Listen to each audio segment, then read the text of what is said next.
Hello and welcome to Wisconsin in Focus, powered by the Center Square. I'm JD Davidson, the Center Square Midwest Regional Editor. Joining me today is Ben Yount, Wisconsin contributor for the Center Square. Ben, how are things today?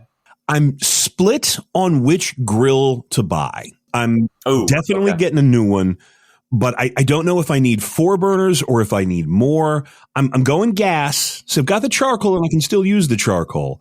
But I don't need like the infrared and I don't need the sear zone. I want an extra burner so I can make mac and cheese.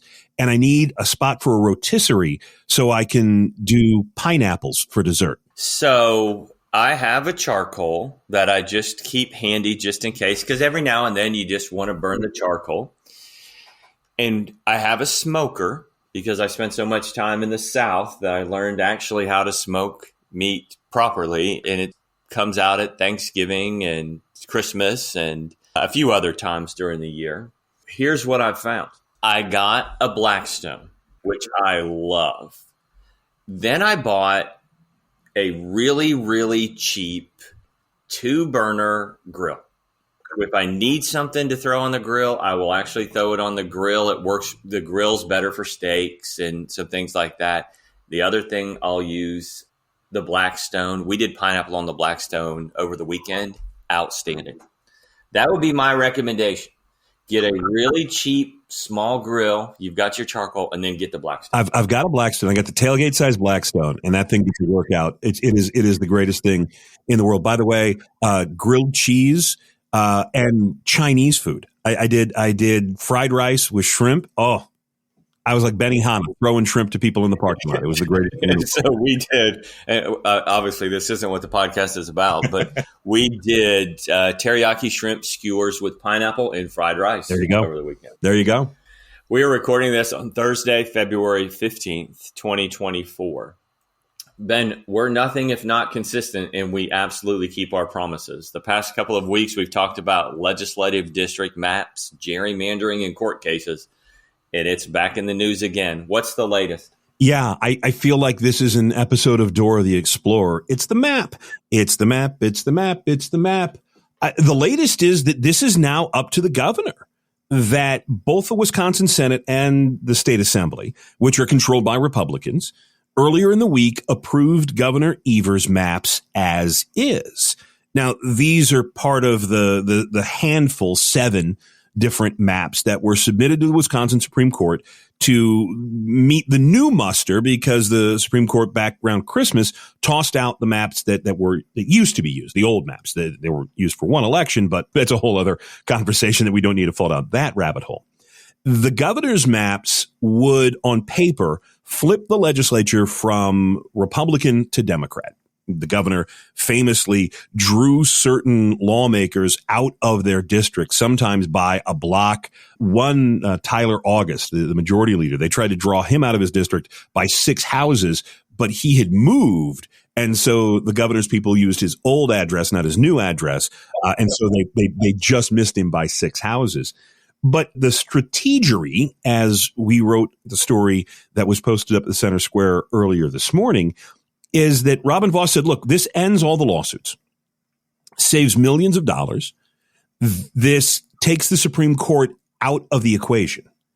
This ends all of the cries and the fighting over whether or not to go and try and get Janet Protasewicz kicked off the map case.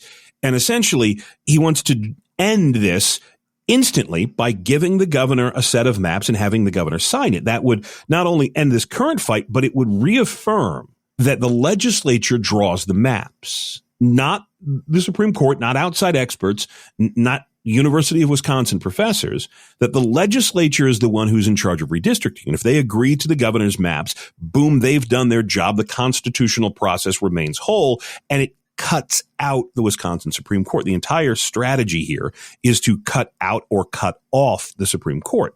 Now, there are a number of Republicans who don't like this idea. They want to fight. They want to, man the ramparts and go down with the ship if that's what it takes. Vos said, look, we've got to get these districts. We need to know where we're going to run And we need to get out there and start running on a message. And he said the same thing he said for years, that when you get out into the rest of the state, the rest of Wisconsin, Republicans, he says, have a better message. Democrats are bunched tightly in Madison and Dane County and in Milwaukee and making some inroads into the WOW counties. But most of the rest of the state under the current maps look red because that's where Republican votes are. And Voss is pretty confident that they can hold their own under Evers' maps and avoid a worse set of maps from the Wisconsin Supreme Court, which could really gerrymander the state. So the maps that both the Senate and the Assembly passed, they're exactly that the governor drew? Or I know the Assembly at one point had made some real minor changes to the governor's map. No, these are 100% the governor's maps. And it sort of flustered Democrats during the debate over this, that they were trying to find a reason to say, no, don't do this, without stating the obvious, which is, hey, guys, don't settle for 100%. Let's wait and see if the Supreme Court will give us 110% or 120%. This would be the governor's maps. And it remains to be seen if he'll sign it. Again, this puts the governor in a little bit of a trick box of you either sign what you created or you look like a hypocrite. But Tony Evers may not be running again in 2 years. Democratic voters tend to be rather forgiving when it comes to the use of power at state capitals.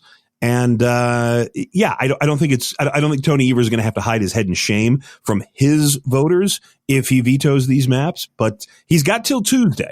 So we're going to get at least one more podcast out of the days of our lives that is redistricting in Wisconsin. That's exciting. I can't wait. I mean, I feel like it is a fairly high stakes game of poker here. It is. Well, look, the map is important.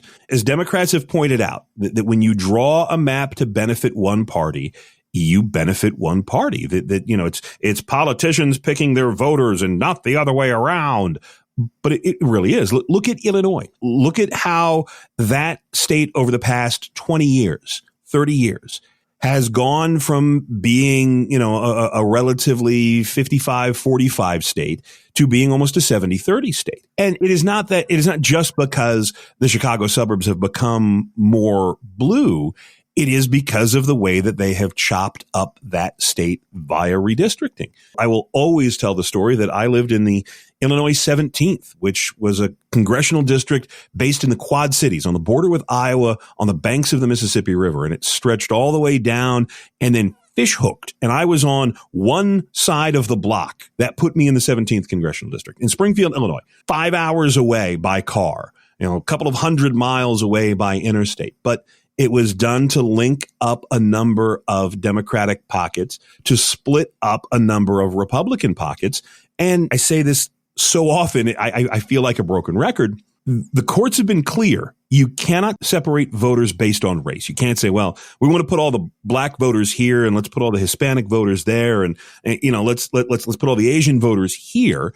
But you absolutely can split up voters based on politics. Let's put these Democrats here, and let's take these Republicans from there and put them there. So now they're neutralized, and let's draw more so we can get this person elected. And there's nothing that says you can't do that. You may not like it, but there's nothing that says you can't. And that's your point, JD, that this is very important. This is a high stakes game, because putting the line here as opposed to there really does make a difference. You really can flip a district and eventually flip the legislature to be one party if you do redistricting properly. Well, that's all the time we have today.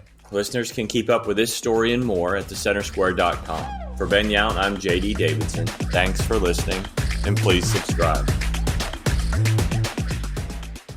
Knowledge is power, and you deserve to know what happens in your state government. That's why the Center Square's reporting zeroes in on state authorities publishing stories that show where your money goes and who spends it. The Center Square gives power to the taxpayer by tracking politicians' use of the people's money and demanding transparency from state-run agencies. This is how the Center Square equips you, the American taxpayer, to hold your state government accountable. Sign up now for your state's Center Square newsletter at thecentersquare.com.